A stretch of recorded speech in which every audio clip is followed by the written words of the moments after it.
Hello అండి, welcomes to Vani's world. గుత్తొంకాయ మసాలా కోసం కొద్దిగా చెనక్కాయ ఇత్తనాలు, కొబ్బరి కొద్దిగా, ధనియాలు, జీలకర్ర, ఎండుమిరపకాయలు, నువ్వులు, అల్లం వెల్లుల్లి కొద్దిగా తీసుకున్నాను. అన్నీ వన్ బై వన్ ఇక్కడ చూడండి దోరగా వేయిస్తున్నాను.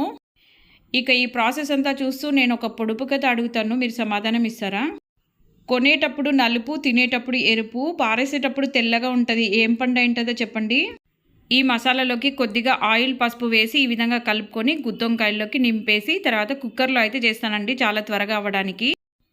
ఈ గుత్తొంకాయని రకరకాలుగా చేస్తారు, మా ఇంట్లో అయితే నేను ఇలాగనే చేస్తానండి. ఇక గ్రేవీ కొద్దిగా థిక్ కన్సిస్టెన్సీలో బాగా ఉండడానికి కొద్దిగా వాటర్ అయితే ఎక్కువగానే వేస్తాను, తర్వాత కరెక్ట్గా సరిపోతుందండి.